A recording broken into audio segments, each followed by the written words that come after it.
ಪುರಾತನ ಕಾಲದಲ್ಲಿ ಅಂಧಕಾಸುರನು ಲೋಕವನ್ನು ಕಲುಷಿತಗೊಳಿಸಿದಾಗ ದೇವತೆಗಳ ಪ್ರಾರ್ಥನೆಗೆ ಆದಿ ಪರಾಶಕ್ತಿಯಿಂದ ಸಪ್ತಮಾತೃಕೆಗಳು ಪ್ರತ್ಯಕ್ಷರಾದರು. ಅವುಗಳಲ್ಲಿ ವರಾಹಿದೇವಿ ಬೂದನ ತಲೆಯ ದಿವ್ಯ ರೂಪದಲ್ಲಿ ಅವತರಿಸಿ ಮಹಿಷವಾಹಿನಿಯಾಗಿ ಅಸುರ ಸೇನೆಯನ್ನು ಸಂಹರಿಸಿದಳು. ಅವಳ ದಿವ್ಯ ಜ್ವಾಲೆಯ ಅಸ್ತ್ರಗಳಿಂದ ಅಂಧಕಾಸುರನು ನಾಶವಾಯಿತು.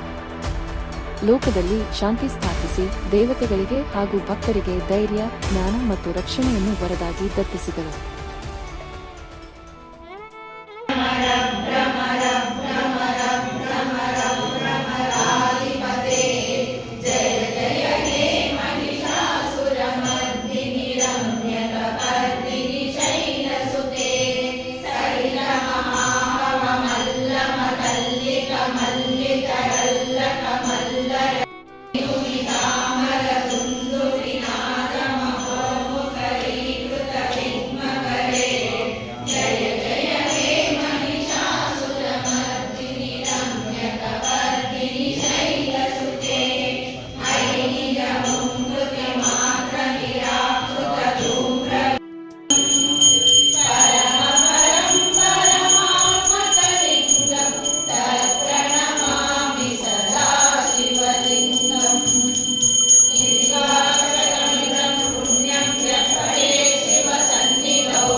ಬೆದರಿಸಿ ಮಹಿಷಾಸುರನು ಸಹಿಸದೆ ಕೋಪದಿ ಮಹಿಗುಂಡಿಗೆ ಮಹಿಷಾಪುರದೊಳು ಹರ್ಷದಿ ನಿಂತು ಮೈಸೂರರ ಸರಸರವೆಂದೇ ದೂರಲೋಚನನ ಭಸ್ಮವಗೈದೆ ಕಾಮದ ಸರದಿಯ ನಾಮವಗೈದೆ ಚಂಡಮುಂಡಗಳು ಭಂಡರನೆಲ್ಲ ಖಂಡಿಸಿದ ಚಾಮುಂಡಿ ಶಕ್ತಿಯೇ ನಿನ್ನಯ ನಾಲಿಗೆ ಆಸಿ ರಕ್ತ ಬೀಜನ ಸಮಾರವಗೈದೆ ಶುಂಭ ನಿಶುಂಭಾಸುರನು ಮಡುಗಿ ಶಾಂಭವಿ ಎಂಬುವ ಬಿರುದನು ಚಾಮರಾಸುರನನು ಅಮರದಿ ಮುಂದೆ ನಮವೆಯ ನಾಮದಿ ಭುವನದಿ ನಿಂದೆ ದುರ್ಗಾ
பொற்பதங்கள் பிடித்தேன் நற்கதி அருள்வாயம்மா தேவி கற்பகவல்லினில் பொற்பதங்கள் பிடித்தேன் நற்கதி அருள்வாயம்மா தேவி கற்பகவல்லினில் பொற்பதங்கள் பிடித்தேன் நற்கதி அருள்வாயம்மா பற்பலரும் போற்றும் பதிமயிலா புரியில் பற்பலரும் போற்றும் பதிமயிலா புரியில் சிற்பம் நிறைந்த உயர் சிங்கார கோவில் கொண்ட சிற்பம் நிறைந்த உயர் சிங்கார கோவில் கொண்ட கற்பகவல்லினில் பொற்பதங்கள் பிடித்தேன் நற்கதி அருள்வாயம்மா நீ எந்த வேளை தனில் சேயனை மறந்தால் நீ எந்த வேளை தனில் சேயனை மறந்தால் நாளித நானிலத்தில் நாடுகள் யாரிடமோ நீ எந்த வேளை தனில் சேயனை மறந்தால் நாளித நானிலத்தில் நாடுகள் யாரிடமோ ஏன் இந்த மௌனம் அம்மா ஏழையன கருண ஏன் இந்த மௌனம் அம்மா ஏழையன கருண ஆனந்த பைரவியே ஆதரித்தாளும் அம்மா ஆனந்த பைரவியே ஆதரித்தாளும் அம்மா கற்பகவல்லினில் பொற்பதங்கள் பிடித்தேன் நற்கதி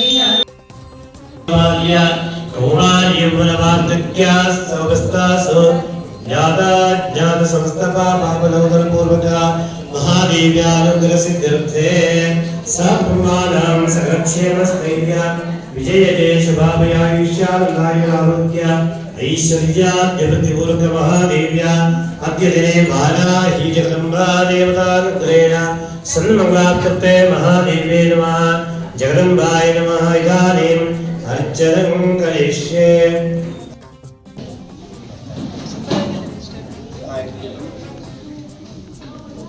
ओम महादेवे जगदम्बाय नमः ओम प्रणो देवे सरस्वदेवाय कृपादेवते श्रीराममित्रेवतो भाग्यदेवताये नमः वरदे सर्वलोकानां भुजने आरोग्यां मुझे सर्वविद्यानां दक्षिणा भोस्तजे नमः अखिलस्य सेवा करुणां यजमानस्य आत्रेयस्य गोत्रोद्भवस्य श्रीधराश्वरा अकारचित्रे समाशुरस्य धर्मज्ञ भावनाज्ञः पूर्वाशुरक्षत्रे दुर्साशुजातयः वर्णादित्यशब्दः रोहिणी नक्षत्रे वृषभाशुजातस्य श्रियालाज्ञः हरिणी नक्षत्रे मेषाशुजातयः सर्वकुम्भारां सकलक्षेमस्थैर्यविजये अभयायुष्यानन्दायुरारोग्य ऐश्वर्याद्यप्रतिपूर्वक उद्योगकार्य व्यवहार सकलकार्य दिने दिने भक्तिपूर्वक देहे आरोग्य मनस्यानन्द बाला हि जगदम्बा देवतानुग्रहेण समस्त मनोकामना इष्टार्थफलप्राप्त्यर्थे महादेवीं जगदम्बाय नमः इदानीं कुङ्कुमार्चनं करिष्ये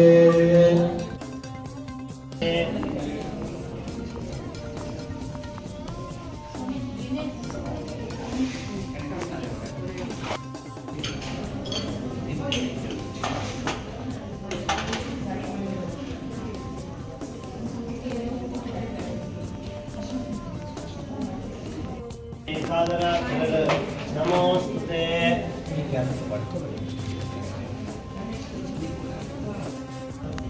ओम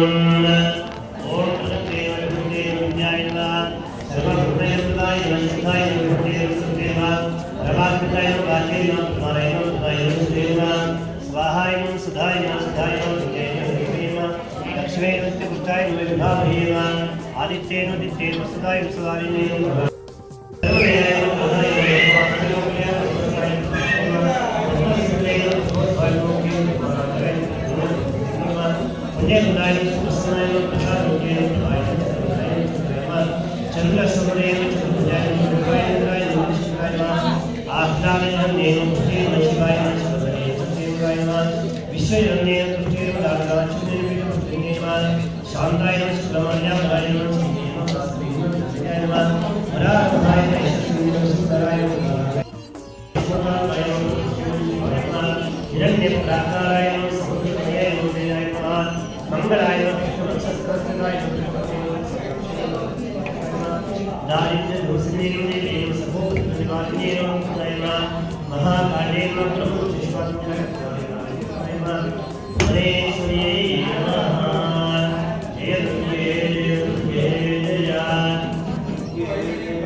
महादेवे नमजगदम्बाय देवे नमः ओम यो पां पुष्पं वेद पुष्पवान् प्रजावान् पशुमान् भवति चन्द्रमा पां पुष्पं पुष्पवान् प्रजावान् पशुमान् भवति य एवं वेद यो पामायतनं वेद आयतनवान् भवति माल्यादीनि सुगन्धीनि मालत्यादीनि वै प्रमा मया हृतानि पूजार्थं पुष्पाणि प्रतिगृह्यतां महादेवी जगदम्बाय देवी नमः नैवेद्यार्थे विश्वामित्रुषिः देवी गायत्री छन्दः सविता देवता नैवेद्यार्थे मृतस्थापिता नारिकेलखण्डकदलीभञ्च ताम्बूलञ्च नैवेद्यं निवेदयाम्यं स्वाहा अमृतात्मने मृतोपस्थानमसि स्वाहा मणिमामि हिमाचे वाग्रिमाविहिमा तथा प्राप्तिः प्राकाम्यमीशतं वशक्तं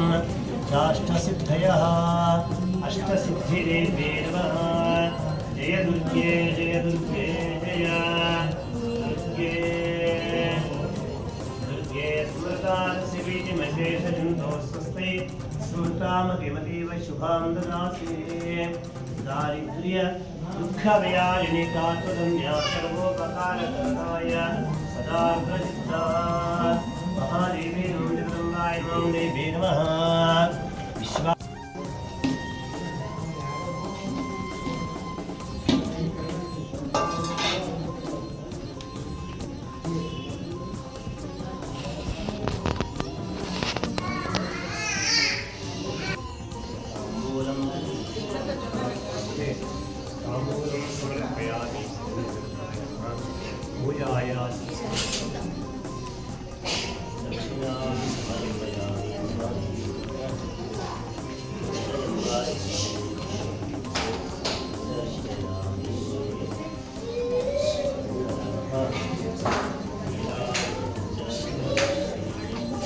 आदौ परमात्मने नमः मंत्रपुष्पपूर्वकमहामङ्गल नीराजनं च करिष्ये मंत्रपुष्पाञ्जलिं कुर्यात् ॐ यो पां पुष्पं वेद पुष्पवान् प्रजावान् वशमान् भवति चन्द्रमा वा पां पुष्पं पुष्पवान् प्रजावान् वशमान् भवति य एवं वेद यो पामायतनं वेद आयतनं यशः प्रज्ञां विद्यां बुद्धिं श्रियं बलं आयुष्यं तेजः आरोग्यं देहि मे जगदीश्वरी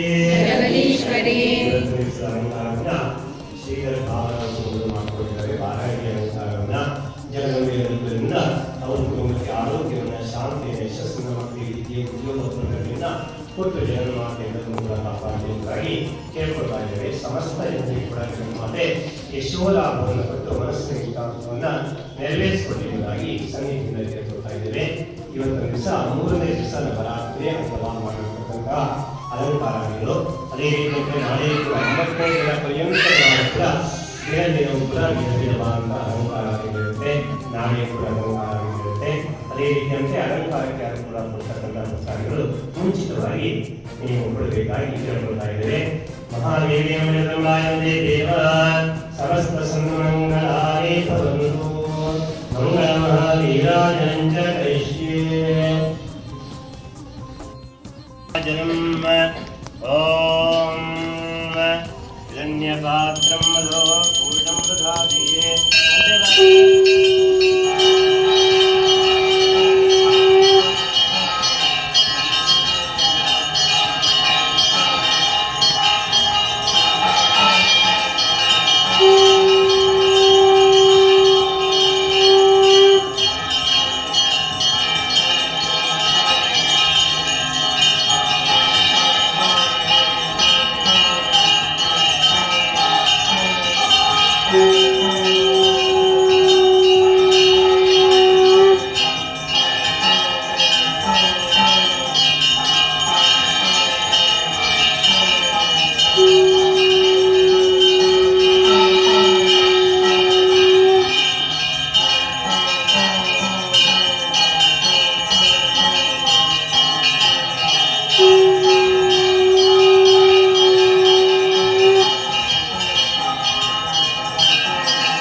पार्वतय हर हर महादेव।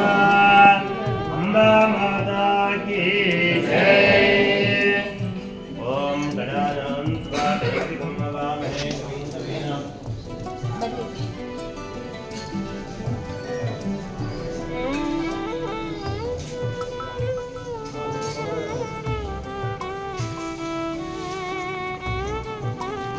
ओम प्रणो देवी सरस्वतीवाजे धर्वाजनेवते धेनाववित्रेवतो।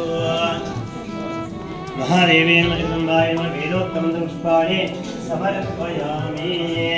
यानि कानि च पापानि जन्मान्तरकानि च कालिकानि निश्यन्ते प्रदक्षिणपदे पदे पापोऽहं पापकर्मा पापत्मा पापसम्भवा राहि मां कृपया देवी शरणागतवत्सले अन्यथा शरणं नास्ति त्वमेव शरणं मम तस्मात् कारुण्यभावेन रक्ष मां जगदीश्वरी। जगदम्बार्पणमस्तु महाराज्ये नमः। प्रथमं शील ॐ हरिं हरं रमयं देवा विश्वस्येशानं शमुदीनां ब्रह्मस्वरूपमनुमेकमाकादयनं वा विवधेर्विक्रमस्वा। ओम शतमानं भवति शतायु पुरुषः शतेन्द्रियायुष्य इव इन्द्रिये प्रतिष्ठति। बालाशीलकुम्भारे पांसुरेणारोग्य शान्ते समस्तकाले श्रेयो महादेव्या अनुग्रहेण आवयो दम्पत्यो कुटुम्बे विजय सर्वमङ्गलानि भवन्तु। आचरितकर्म सांगता परसिद्धिरस्तु विद्याविनय वयोधिकार वैपुण्यफलप्राप्तिरस्तु। महादेव्याः अनुग्रहेण समस्त सिद्धमङ्गलानि भवन्तु। प्रसाद बोलिए।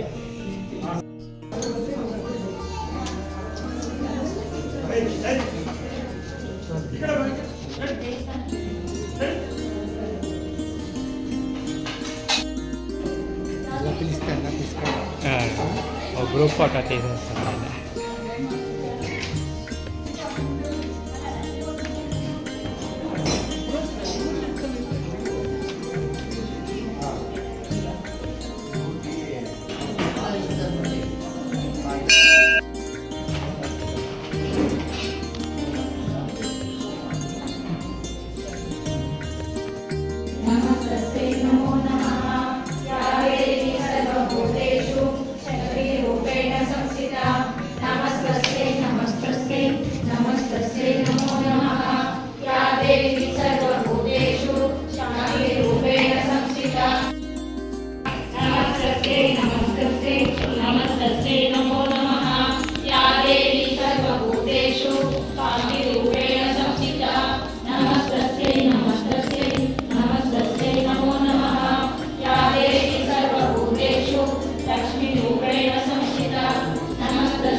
ಎಲ್ಲರೂ ಗ್ರೂಪಲ್ಲಿ ಇದ್ದೀರಲ್ಲ.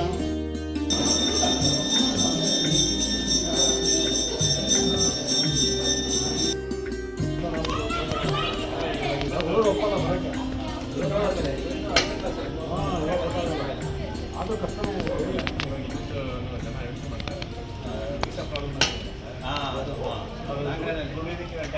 ಹಿಂದಿನ ಕಥೆಯಲ್ಲಿ ನಾವು ಮಾ ಬ್ರಹ್ಮಚಾರಿಣಿಯ ಕಠಿಣ ತಪಸ್ಸು ಮತ್ತು ಬ್ರಹ್ಮದೇವನ ವರದ ಬಗ್ಗೆ ತಿಳಿದುಕೊಂಡಿದ್ದೇವೆ. ಆದರೆ ಆ ತಪಸ್ಸು ಫಲಿಸಿದ ನಂತರ ಏನಾಯಿತು ಎಂದು ನಿಮಗೆ ತಿಳಿದಿದೆಯೇ?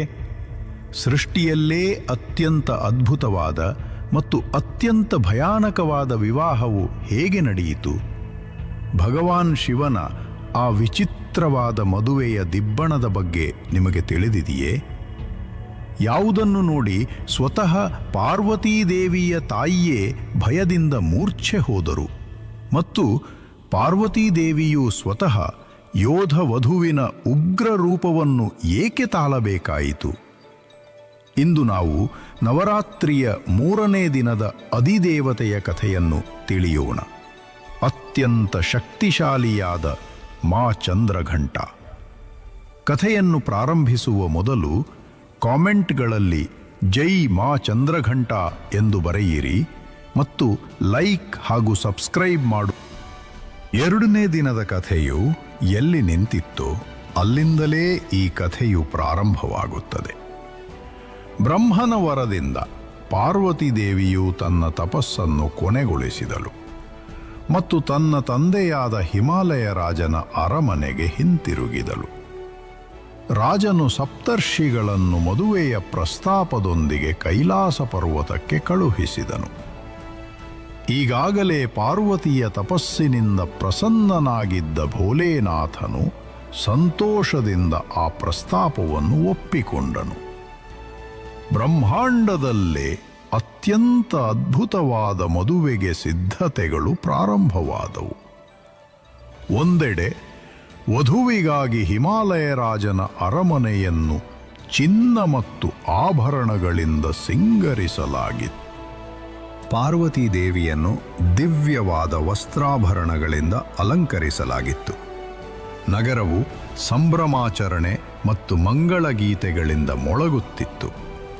ಇನ್ನೊಂದೆಡೆ ಕೈಲಾಸದ ಮೇಲೆ ವರನಾದ ಮಹಾದೇವನು ತನ್ನ ಸಿದ್ಧತೆಗಳನ್ನು ಪ್ರಾರಂಭಿಸಿದನು. ಅವನು ತನ್ನ ದೇಹಕ್ಕೆ ಚಿತಾಭಸ್ಮವನ್ನು ಲೇಪಿಸಿಕೊಂಡನು. ವಸ್ತ್ರಗಳ ಬದಲು ಅವನು ಆನೆಯ ಚರ್ಮವನ್ನು ಧರಿಸಿದನು. ಆಭರಣಗಳಾಗಿ ಕುತ್ತಿಗೆಗೆ ಸರ್ಪಗಳ ಮಾಲೆ ಮತ್ತು ಕಿವಿಗಳಿಗೆ ಚೇಳುಗಳ ಓಲೆಗಳನ್ನು ಧರಿಸಿದನು. ತನ್ನ ವಾಹನವಾದ ನಂದಿಯ ಮೇಲೆ ಏರಿ ಅವನು ಹೊರಟನು ಮತ್ತು ಹೀಗೆ ಅವನ ಮದುವೆಯ ದಿಬ್ಬಣವು ಪ್ರಾರಂಭವಾಯಿತು. ಬ್ರಹ್ಮಾಂಡದ ಇತಿಹಾಸದಲ್ಲೇ ಅತ್ಯಂತ ವಿಚಿತ್ರವಾದ, ಅತ್ಯಂತ ಭಯಾನಕವಾದ ಮದುವೆಯ ದಿಬ್ಬಣ. ಆ ದಿಬ್ಬಣದಲ್ಲಿ ಭೂತ, ಪ್ರೇತ, ಪಿಶಾಚಿಗಳು, ರಾಕ್ಷಸರು ಮತ್ತು ಶಿವನ ಗಣಗಳು ಭಯಾನಕ ರೂಪಗಳಲ್ಲಿ ಚಿತಾಭಸ್ಮವನ್ನು ಎರಚುತ್ತಾ, ಹಾಡುತ್ತಾ, ಕುಣಿಯುತ್ತಾ, ತೂರಾಡುತ್ತಾ ಹಿಮಾಲಯದತ್ತ ಸಾಗಿದವು. ಈ ಭಯಾನಕ ದಿಬ್ಬಣವು ಹಿಮಾಲಯದ ನಗರವನ್ನು ಪ್ರವೇಶಿಸಿದ ಕೂಡಲೇ ಅಂತಹ ಭಯಂಕರ ಅತಿಥಿಗಳನ್ನು ಕಂಡು ಪಟ್ಟಣದ ಜನರು ಭಯದಿಂದ ನಡುಗಿದರು. ಮಕ್ಕಳು ಅಳಲು ಪ್ರಾರಂಭಿಸಿದರು ಮತ್ತು ಅನೇಕರು ತೀವ್ರ ಭಯದಿಂದ ಮೂರ್ಛೆ ಹೋದರು. ಎಲ್ಲೆಲ್ಲೂ ಗೊಂದಲವು ಹರಡಿತು. ರಾಣಿ ಮೈನಾ ತನ್ನ ಸಖಿಯರೊಂದಿಗೆ ತನ್ನ ದೈವಿಕ ಅಳಿಯನನ್ನು ಸ್ವಾಗತಿಸಲು ಅಲಂಕರಿಸಿದ ತಟ್ಟೆಯೊಂದಿಗೆ ಸಿದ್ಧಳಾಗಿ ನಿಂತಿದ್ದಳು. ಆದರೆ ಬೂದಿ ಬಳಿದುಕೊಂಡ ಸರ್ಪಗಳನ್ನು ಧರಿಸಿದ್ದ ವರ ಮತ್ತು ಅವನ ಭಯಾನಕ ದಿಬ್ಬಣವನ್ನು ಕಂಡಾಗ ಅವಳು ಕಿರುಚಿಕೊಂಡೇ ಮೂರ್ಛೆ ಹೋಗಿ ಬಿದ್ದಳು. ಪ್ರಜ್ಞೆ ಮರಳಿದ ನಂತರ ಅವಳು ಗೋಳಾಡಲು ಪ್ರಾರಂಭಿಸಿದಳು. ಅಯ್ಯೋ, ನನ್ನ ಕೋಮಲ ಮಗಳನ್ನು ಈ ಸ್ಮಶಾನವಾಸಿಗೆ ಕೊಟ್ಟು ಮದುವೆ ಮಾಡಲು ನಾನು ಎಂದಿಗೂ ಬಿಡುವುದಿಲ್ಲ. ವಿವಾಹವು ಈಗ ಮುರಿದು ಬೀಳುವ ಹಂತದಲ್ಲಿತ್ತು. ತನ್ನ ಕೋಣೆಯಲ್ಲಿ ಅಲಂಕೃತಳಾಗಿ ಕುಳಿತಿದ್ದ ಪಾರ್ವತಿ ದೇವಿಯು ಹೊರಗಿನ ಗದ್ದಲವನ್ನು ಅರಿತಳು. ಅವಳಿಗೆ ಅರಿವಾಯಿತು, ತನ್ನ ಕುಟುಂಬವು ತನ್ನ ಪತಿಯ ವೈರಾಗ್ಯದ ರೂಪದ ಸತ್ಯವನ್ನು ಒಪ್ಪಿಕೊಳ್ಳಲು ಸಾಧ್ಯವಾಗುತ್ತಿಲ್ಲ ಎಂದು. ಆಗ ಅಲ್ಲಿಯವರೆಗೆ ಕೋಮಲ ರಾಜಕುಮಾರಿಯಾಗಿದ್ದ ಪಾರ್ವತಿ ದೇವಿಯು ತನ್ನ ಪರಮ ಶಕ್ತಿಶಾಲಿಯಾದ ರೂಪವನ್ನು ಪ್ರಕಟಿಸಿದಳು. ಅವಳ ದೇಹವು ಚಿನ್ನದಂತೆ ಹೊಳೆಯಲಾರಂಭಿಸಿತು. ಅವಳು 10 ತೋಳುಗಳನ್ನು ಪ್ರಕಟಿಸಿದಳು. ಅವುಗಳಲ್ಲಿ ತ್ರಿಶೂಲ, ಗದೆ, ಖಡ್ಗ ಮತ್ತು ಬಾಣಬಿಲ್ಲುಗಳಂತಹ ಆಯುಧಗಳು ತೇಜಸ್ಸಿನಿಂದ ಕಾಣಿಸಿಕೊಂಡವು. ಅವಳ ಹಣೆಯ ಮೇಲೆ ಘಂಟೆಯ ಆಕಾರದಲ್ಲಿ ಅರ್ಧಚಂದ್ರನು ಪ್ರಕಾಶಿಸಲಾರಂಭಿಸಿದನು. ಈ ಚಂದ್ರ ಮತ್ತು ಘಂಟೆಯ ಕಾರಣದಿಂದ ದೇವಿಯ ಈ ರೂಪವು ಚಂದ್ರಘಂಟ ಎಂದು ಪ್ರಸಿದ್ಧವಾಯಿತು. ಈ ಯೋಧ ವಧುವಿನ ರೂಪದಲ್ಲಿ ಮಾ ಚಂದ್ರಘಂಟ ತನ್ನ ಭಯಭೀತ ಕುಟುಂಬದ ಮುಂದೆ ಕಾಣಿಸಿಕೊಂಡಳು. ಅವಳು ತನ್ನ ಹಣೆಯ ಮೇಲಿನ ಆ ದೈವಿಕ ಘಂಟೆಯನ್ನು ಬಾರಿಸಿದ ಕೂಡಲೇ ಅದರ ಶಬ್ದವು ನಿರ್ಭಯತೆಯ ಅಲೆಯನ್ನು ಬಿಡುಗಡೆ ಮಾಡಿತು. ಅದು ಒಂದೇ ಕ್ಷಣದಲ್ಲಿ ಎಲ್ಲ ಭೂತ, ಪ್ರೇತ ಮತ್ತು ಗಣಗಳನ್ನು ಶಾಂತಗೊಳಿಸಿತು. ರಾಣಿ ಮೈನಾ ಮತ್ತು ಹಿಮಾಲಯ ರಾಜನು ತಮ್ಮ ಮಗಳ ಈ ಅಲೌಕಿಕ ಶಕ್ತಿಶಾಲಿಯಾದ ರೂಪವನ್ನು ಕಂಡಾಗ ಅವರ ಎಲ್ಲ ಭಯ ಮತ್ತು ಹಿಂಜರಿಕೆಯು ಮಾಯವಾಯಿತು. ತಮ್ಮ ಮಗಳೇ ಆದಿಶಕ್ತಿ, ಮೂಲ ಶಕ್ತಿ ಎಂಬುದು ಅವರಿಗೆ ಅರಿವಾಯಿತು. ನಂತರ ಚಂದ್ರಘಂಟಾದೇವಿಯು ಭಗವಾನ್ ಶಿವನಿಗೆ ಮನೋಹರವಾದ ರಾಜರೂಪವನ್ನು ತಾಳುವಂತೆ ಪ್ರಾರ್ಥಿಸಿದಳು. ಭಗವಾನ್ ಶಿವನು ತನ್ನ ಪ್ರೀತಿಯ ಪಾರ್ವತಿಯ ಕೋರಿಕೆಯನ್ನು ಕೇಳಿ ಅತ್ಯಂತ ಸುಂದರವಾದ ಭವ್ಯವಾದ ರೂಪದಲ್ಲಿ ಕಾಣಿಸಿಕೊಂಡನು. ನಂತರ ಪಾರ್ವತೀ ದೇವಿಯು ತನ್ನ ಸೌಮ್ಯ ರೂಪಕ್ಕೆ ಮರಳಿದಳು ಮತ್ತು ಭಗವಾನ್ ಶಿವನೊಂದಿಗೆ ಅವರ ದಿವ್ಯ ವಿವಾಹವು ಅತ್ಯಂತ ಸಂತೋಷ ಮತ್ತು ವೈಭ್ರಮದಿಂದ ಆಚರಿಸಲ್ಪಟ್ಟಿತು. ಸಮತೋಲನ ಮತ್ತು ಧೈರ್ಯದ ದೇವತೆಯಾದ ಮಾ ಚಂದ್ರಘಂಟಳ ಅಲೌಕಿಕ ಕಥೆಯು ಇಲ್ಲಿಗೆ ಮುಗಿಯುತ್ತದೆ. 9 ದಿವ್ಯ ರಾತ್ರಿಗಳಲ್ಲಿ ಇದು ನವರಾತ್ರಿಯ 3ನೇ ದಿನದ ಪವಿತ್ರ ಕಥೆಯಾಗಿದೆ. ಆದರೆ ಈ ದಿವ್ಯ ವಿವಾಹದ ನಂತರ ಬ್ರಹ್ಮಾಂಡವು ಕತ್ತಲೆ ಮತ್ತು ಶೂನ್ಯದಿಂದ ಆವೃತವಾದಾಗ ಆಗ ಏನಾಯಿತು? ದೇವಿಯು ಕೇವಲ ಒಂದು ಸಣ್ಣ ಮುಗುಳ್ನಗೆಯಿಂದ ಇಡೀ ಬ್ರಹ್ಮಾಂಡವನ್ನು ಹೇಗೆ ಸೃಷ್ಟಿಸಿದಳು ಮತ್ತು ಆಗ ಅವಳು ಏಕೆ ಮಾ ಕೂಷ್ಮಾಂಡ ಎಂದು ಕರೆಯಲ್ಪಟ್ಟಳು? ಇದನ್ನು ನಾವು ನವರಾತ್ರಿಯ 4ನೇ ದಿನದ ಕಥೆಯಲ್ಲಿ ತಿಳಿಯೋಣ. ಈ ಕಥೆಯು ನಿಮಗೆ ಇಷ್ಟವಾಗಿದ್ದರೆ ವಿಡಿಯೋವನ್ನು ಲೈಕ್ ಮತ್ತು ಶೇರ್ ಮಾಡಲು ಮರೆಯಬೇಡಿ ಮತ್ತು ಕಾಮೆಂಟ್ಸ್ಗಳಲ್ಲಿ ಜೈ ಮಾತಾ ದಿ ಎಂದು ಬರೆಯಿರಿ. ಮತ್ತು ನಾಳೆಯ ಕಥೆಯನ್ನು ಎಲ್ಲರಿಗಿಂತ ಮೊದಲು ನೋಡಲು ಚಾನೆಲ್ಗೆ ಖಂಡಿತವಾಗಿ ಸಬ್ಸ್ಕ್ರೈಬ್ ಮಾಡಿ ಮತ್ತು ಬೆಲ್ ಐಕಾನ್ ಒತ್ತಿರಿ.